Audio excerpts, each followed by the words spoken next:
Hello students, welcome to the new video. आज की इस वीडियो में जो टॉपिक हम डिस्कस करेंगे वो टॉपिक रहेगा हमारा बैंक रिकॉन्सिलिएशन स्टेटमेंट। तो आज इस वीडियो में हम बैंक रिकॉन्सिलिएशन स्टेटमेंट डिस्कस करेंगे कि हम किस तरीके से प्रिपेयर करते हैं न्यूमेरिकल क्वेश्चंस के साथ। तो चलिए वीडियो को स्टार्ट करते हैं और स्टडी करते हैं बैंक रिकॉन्सिलिएशन स्टेटमेंट को न्यूमेरिकल क्वेश्चंस के साथ हम किस तरीके से बनाते हैं।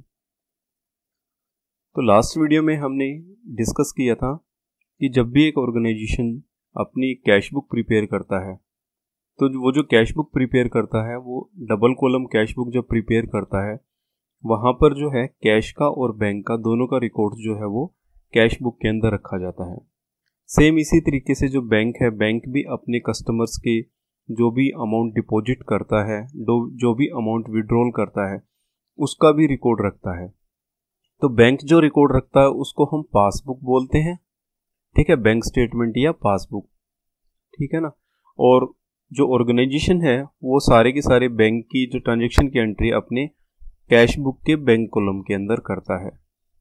तो जब कैश बुक और पासबुक का एक पर्टिकुलर डेट को जो है वो मैच किया जाता है कि भी जो अमाउंट कैश बुक के अंदर बैंक के कॉलम में जो शो कर रही है अमाउंट, क्या वही अमाउंट जो है पासबुक के अंदर शो कर रही है क्या। तो इन दोनों को मैच किया जाता है। तो नॉर्मली क्या होता है कि ये दोनों की दोनों एंट्रीज जो हैं, जो दोनों के बैलेंसेस हैं वो मैच नहीं करते हैं। तो इन दोनों के बैलेंसेस को मैच करने के लिए जो हम एक स्टेटमेंट प्रिपेयर करते हैं उस स्टेटमेंट को हम जो है बैंक रिकॉन्सिलिएशन स्टेटमेंट बोलते हैं। क्लियर हो गया बैंक रिकॉन्सिलिएशन स्टेटमेंट क्या होती है, यानी कि कैश बुक के बैलेंस को हम पासबुक के बैलेंस के साथ मैच करने के लिए जो हम स्टेटमेंट प्रिपेयर करते हैं उस स्टेटमेंट को हम बैंक रिकॉन्सिलिएशन स्टेटमेंट बोलते हैं।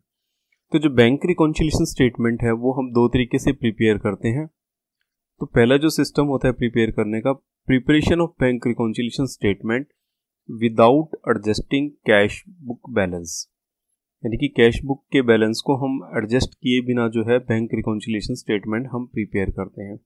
सेकेंड जो तरीका होता है preparation of bank reconciliation statement after adjusting cash book balances, cash book के बैलेंस को एडजस्ट करने के बाद भी हम बैंक रिकॉन्सिलिएशन स्टेटमेंट को प्रिपेयर करते हैं। तो नॉर्मली जो हम प्रैक्टिसेस फॉलो करते हैं, जो बैंक रिकॉन्सिलिएशन स्टेटमेंट है वो हमारी प्रिपेयर होती है after adjusting cash book balances, यानी कैश बुक के बैलेंसेस को एडजस्ट करने के बाद नॉर्मल प्रैक्टिस में जो है बैंक रिकॉन्सिलिएशन स्टेटमेंट को हम प्रिपेयर करते हैं। लेकिन आज की इस वीडियो में हम जो डिस्कस करेंगे वो फर्स्ट वाला पॉइंट से हम सोल्व करेंगे क्वेश्चंस को, preparation of bank reconciliation statement without adjusting cash book balances. तो चलिए देखते हैं क्या चीज होती है preparation of bank reconciliation statement without adjusting cash book balance का क्या मतलब होता है। To prepare bank reconciliation statement under this approach the balance as per cash book और as per passbook is the starting item, यानी कि सबसे पहले हम क्या आइडेंटिफाई करते हैं कि कैश बुक के अंदर जो है वो बैंक का क्या बैलेंस है या फिर बैंक के अंदर जो पासबुक है उसका क्या बैलेंस है, ठीक है। The debit balance as per cash book means the balance of deposit held with the bank, यानी कि अगर यदि कैश बुक का डेबिट बैलेंस होता है तो इसका मतलब क्या है कि बैंक में हमारा जो है पैसा जमा है। Such balance will be a credit balance as per the passbook, यानी कि ये बैलेंस जो है पासबुक के आपकी क्रेडिट साइड में शो करेगा, यानी कि जो बैलेंस आपका कैश बुक का डेबिट साइड शो करता है वही बैलेंस आपका बैंक का पासबुक क्रेडिट साइड में शो करेगा, ठीक है ना। ये बैलेंस कब शो करता है, जब आपका जो डिपॉजिट्स हैं वो आपके डिपॉजिट्स बैंक के अंदर विड्रॉल से ज़्यादा है, यानी कि आपने पैसा बैंक में ज़्यादा जमा करवाया है और जो आपका विड्रॉल है वो कम है। तो इसको हम एक बैंक में हम फेवरेबल बैलेंस भी बोलते हैं, ठीक है। जब बैंक में आप पैसा ज़्यादा जमा करवाएंगे और निकलवाएंगे कम निकलवाएंगे तो वो कैश बुक का डेबिट बैलेंस शो करेगा और पासबुक का क्रेडिट बैलेंस शो करेगा और इसको हम जो है एक बैंक में फेवरेबल बैलेंस बोलेंगे। इसके अलावा अगर हम दूसरा एस्पेक्ट देखते हैं तो जो है कैश बुक का क्रेडिट बैलेंस शो करता है जब, तो वो इंडिकेट करता है कि बैंक में आपका ओवरड्राफ्ट है। बैंक ओवरड्राफ्ट का मतलब क्या है कि आपने बैंक में जो पैसा जमा करवा रखा था उससे ज़्यादा पैसा जो है वो विड्रॉ कर लिया है, यानी कि डिपॉजिट्स जो है वो आपके कम रहे हैं और जो अमाउंट आपने विड्रॉ किया है वो ज़्यादा रहा है। तो इसको हम अनफेवरेबल बैलेंस भी बोलते हैं। बैंक में आपका अनफेवरेबल बैलेंस है, मतलब आपका विड्रॉल जो है वो डिपॉजिट से ज़्यादा है, तो ये एक अनफेवरेबल बैलेंस है। तो क्लियर हो गया कि आपका जो है कैश बुक का डेबिट बैलेंस और पासबुक का क्रेडिट बैलेंस फेवरेबल बैलेंस होता है, और उसका रिवर्स अगर यदि हम करते हैं, कैश बुक का क्रेडिट बैलेंस और पासबुक का डेबिट बैलेंस जो है वो आपका अनफेवरेबल बैलेंस होता है। तो जिस तरीके से आपके 4 बैलेंसेज हैं, उसी तरीके से हम जो है 4 डिफरेंट सिचुएशंस के अंदर आपके बैंक रिकॉन्सिलिएशन स्टेटमेंट को प्रिपेयर करते हैं। तो आपकी सिचुएशन जो आपके क्वेश्चंस हैं वहां पर आपको डेबिट बैलेंस भी मिल सकता है कैश बुक का, मतलब फेवरेबल बैलेंस है, या फिर क्रेडिट बैलेंस अगर यदि हम पासबुक का लेते हैं तो वो भी आपका एक फेवरेबल बैलेंस माना जाता है। इसी तरीके से when the credit balance as per cash book is given, इसका मतलब क्या है कि वो एक आपका अनफेवरेबल बैलेंस है और वहां से आपको पासबुक का बैलेंस निकालना है। इसी तरीके से आपका डेबिट बैलेंस अगर यदि पासबुक का दिया गया है तो वो भी आपका अनफेवरेबल बैलेंस है, and cash book balance as per is to be ascertained. तो पासबुक के बैलेंस दिया होता है तो हमें कैश बुक का बैलेंस कैलकुलेट करना पड़ता है, कैश बुक का बैलेंस दिया है तो हमने पासबुक का बैलेंस कैलकुलेट करना पड़ता है। क्लियर होगी बात ये।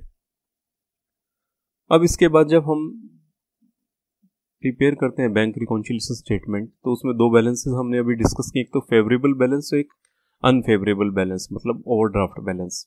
तो अगर यदि फेवरेबल बैलेंस है तो हमने किस तरीके से क्वेश्चंस को सॉल्व करना है। तो सबसे पहले आप ऊपर लिखेंगे बैंक रिकॉन्सिलिएशन स्टेटमेंट ऑफ जो भी फर्म आपकी प्रिपेयर करी उसका नाम, और जिस डेट को आप प्रिपेयर कर रहे हैं बैंक रिकॉन्सिलिएशन स्टेटमेंट वो डेट यहाँ पर आप मेंशन करेंगे।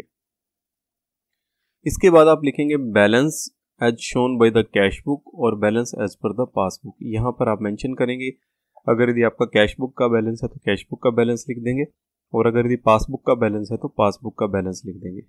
इसके बाद एडजस्टमेंट करेंगे, ऐड करेंगे, हम लोग क्या करेंगे, all the cheques issued but not yet presented for payment, मतलब जो चेक आपने इशू कर दिए थे और आपने जो है प्रेजेंट नहीं हुए हैं बैंक में, तो उसको आप जो है अमाउंट को ऐड कर देंगे, क्योंकि यहाँ से आपका बैंक बैलेंस जो है वो कम हो जाता है। यानी कि जो भी एंट्री आपके बैंक के बैलेंस को कम करती है वो अमाउंट जो है आप यहाँ पर ऐड में कर देंगे।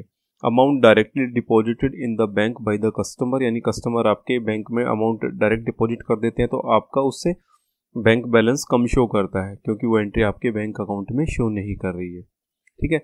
अगर यदि बैंक ने आपको कुछ क्रेडिट दिया है, जैसे कि इंटरेस्ट डिविडेंड वगैरह जो बैंक ने कलेक्ट किया है, तो वो भी आपके अकाउंट में एंटर नहीं हो पाती, तो आपका बैलेंस कम शो करता है, तो इसलिए वो ऐड हो जाता है। इसके अलावा एडजस्टमेंट अगर यदि कोई की जाती है, फेवरेबल है या अनफेवरेबल है, वो उसके अकॉर्डिंगली हम इसको ऐड लेस कर देंगे। इसका जस्ट रिवर्स आ जाएगा, ये जो ऊपर हमने चारों एंट्रियां की, इसका रिवर्स में हम जैसे कि the check deposited but not yet collected और डिडक्टेड। ठीक है, चेक आपने डिपॉजिट कर दिया बैंक में लेकिन वो कलेक्ट नहीं हुआ है, ठीक है, तो ये डिडक्ट हो जाएगा, मतलब लेस हो जाएगा, क्योंकि इससे आपने बैंक का बैलेंस अपना इंक्रीज कर दिया, तो इसलिए ये आपका लेस हो जाएगा। इसी तरीके से अगर यदि बैंक ने मान लीजिए कोई ओवरड्राफ्ट के ऊपर कोई चार्ज किया है, या कोई स्टैंडिंग इंस्ट्रक्शंस है बैंक के पास किसी भी चीज़ के लिए कि भी आपका पैसा जो है अकाउंट में से विड्रॉ हो जाएगा, ठीक है, तो इस टाइप की कोई इंस्ट्रक्शंस हैं तो ये भी जो है डिडक्ट हो जाती है, क्योंकि इससे आपके जो है बैंक बैलेंस बढ़ा हुआ शो करता है और ये घटनी चाहिए थी आइटम। और सेम उसी तरीके से अगर यदि कोई एरर आपकी आ जाती है, उस एरर से हम देखते हैं कि आपका पर्टिकुलर जो बैलेंस है वो इंक्रीज है डिक्रीज है, उसके अकॉर्डिंगली हम इसमें एडजस्टमेंट कर लेते हैं। और उसके बाद हम शो करते हैं the balance shown by the statement should be same as shown in the passbook. तो आप इसमें एडजस्टमेंट करके और जो टोटलिंग है वो आपका इक्वल आता है। तो चलिए क्वेश्चंस को हम इसमें डिस्कस करते हैं और देखते हैं कि हम किस तरीके से बैंक रिकॉन्सिलिएशन स्टेटमेंट को हम प्रिपेयर करते हैं। From the following information of mister R prepare the bank reconciliation statement as on 31 March 2021। तो जो बैंक बैलेंस है एज पर कैश बुक उसका शो कर रहा है 50,000 जो है balance as per cash book show कर रहा है। इसके बाद देखिए सेकंड जो आइटम है इसमें क्या है, cheques issued but not presented for the payment. आपने चेक इशू कर दिया लेकिन वो पेमेंट के लिए प्रेजेंट नहीं हुए, तो चेक इशू कर दिया तो आपका क्या है कि बैलेंस आपका रिड्यूस हो गया लेकिन वो बैंक में आपके पास आए नहीं, तो ये जो है आइटम ऐड हो जाएगी, प्लस हो जाएगी। इसी तरीके से सेकंड है bank had directly collected dividend 8,000 rupees. And credited to the bank account but was not entered in the cash book. यानी कि बैंक ने 8,000 rupees as a dividend collect किया है, तो बैंक ने तो आपने अकाउंट में क्रेडिट कर दिया लेकिन आपको इसकी इन्फॉर्मेशन नहीं है, तो इसका मतलब 8,000 रुपीज़ से आपने बैलेंस बढ़ाना है, तो ये भी प्लस आ जाएगा। इसके बाद जब bank charges 400 not entered in the cash book, bank ने 400 रुपये चार्ज किए लेकिन आपने उसको कैश बुक में नहीं लिखा, तो यहाँ पर आपको बैलेंस रिड्यूस करना है, तो ये माइनस में आ जाएगा। इसके अलावा a cheque of ₹6,000 were deposited but not collected by the bank, ये इसका जस्ट रिवर्स हो जाएगा। Cheque issued but not presented for payment and cheque for 6,000 issued deposited but not collected by the bank, इसका reverse हो जाएगा ये, तो ये भी आइटम जो है ये लेस हो जाएगी। ठीक है, इसमें हमने 2 आइटम्स को ऐड करना है, 2 को लेस करना है। तो 50,000 रुपीज़ आपने लिखा, इसमें हमने जो ऐड वाली आइटम है वो यहाँ पे लिखी है और लेस वाली आइटम हमने यहाँ लिखी है, तो जो बाकी बैलेंस जो है वो 57,600 rupees balance as per passbook बच जाएगा, और जो दोनों का टोटल जो आ जाएगा वो आपका 64,000 रुपीज़ कैलकुलेट होकर आ जाएगा। तो इस तरीके से आपने बैंक रिकॉन्सिलिएशन स्टेटमेंट प्रिपेयर करनी है जब आपका फेवरेबल बैलेंस है। अब इसके बाद जो सेकंड जो चीज़ आती है, dealing with the overdraft. Overdraft हम पहले कई बार डिस्कस कर चुके हैं। ओवरड्राफ्ट का मतलब क्या है कि जब आप जो है पैसा विड्रॉ ज़्यादा कर लेते हैं बैंक से, तो वो कंडीशन जो है वो ओवरड्राफ्ट की कंडीशन आती है। मतलब जब आपका अमाउंट ज़्यादा डिपॉजिट होता है तो आपके लिए फेवरेबल बैलेंस है, लेकिन विड्रॉल जो है वो आपके डिपॉजिट से ज़्यादा हो जाता है, तो वो आपका ओवरड्राफ्ट बैलेंस आता है। तो ओवरड्राफ्ट बैलेंस, इसको हम नेगेटिव बैलेंस भी बोल सकते हैं। तो क्या है कि कैश बुक का ये क्रेडिट बैलेंस शो करेगा। ठीक है, और सेम इसी तरीके से जो बैंक स्टेटमेंट है या पासबुक है उसके डेबिट में ये शो करेगा। ओके, तो अब इसको हम जो है एक नेगेटिव फिगर ट्रीट करेंगे, मतलब माइनस साइड की फिगर आ जाएगी। यानी कि अभी तक हमने कैश बुक अभी प्रिपेयर किया था बैंक रिकॉन्सिलिएशन स्टेटमेंट, उसमें हमने प्लस वाली साइड में उस फिगर को लिखा है, तो ये वाली नेगेटिव फिगर है, तो हम इसको नेगेटिव वाली साइड में लिखेंगे। अब इसकी हम जो है क्वेश्चन कैसे प्रिपेयर करते हैं, देखिए। ABC ट्रेडर्स का एक ये बैंक हमने रिकॉन्सिलिएशन स्टेटमेंट प्रिपेयर करनी है।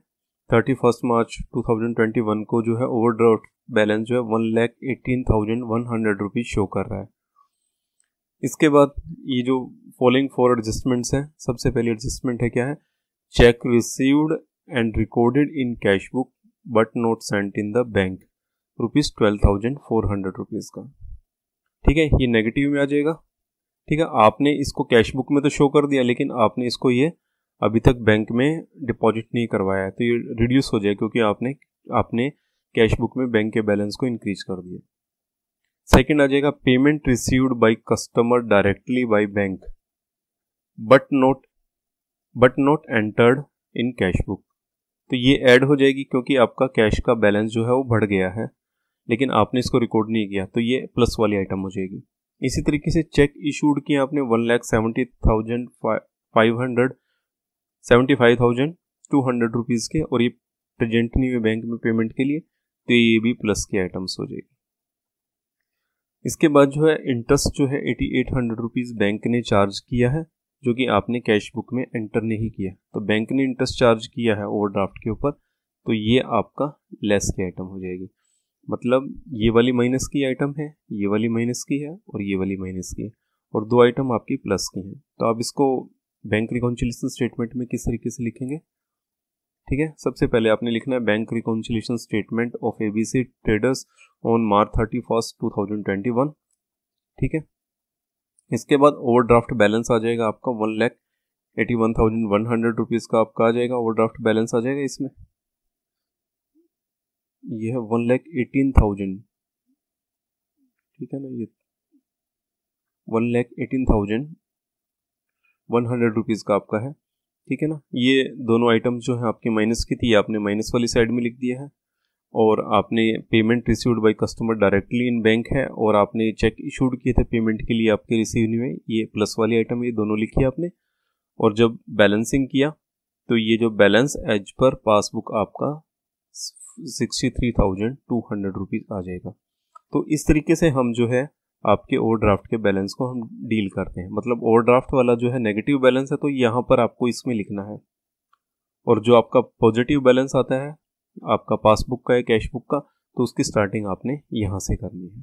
ठीक है, तो इस तरीके से आपने जो है बैंक रिकॉन्सिलिएशन स्टेटमेंट के क्वेश्चंस को सॉल्व करना है। तो आज की वीडियो में हम इतने डिस्कस करेंगे। मेरे ख्याल से ये चैप्टर आपको क्लियर हो गया होगा।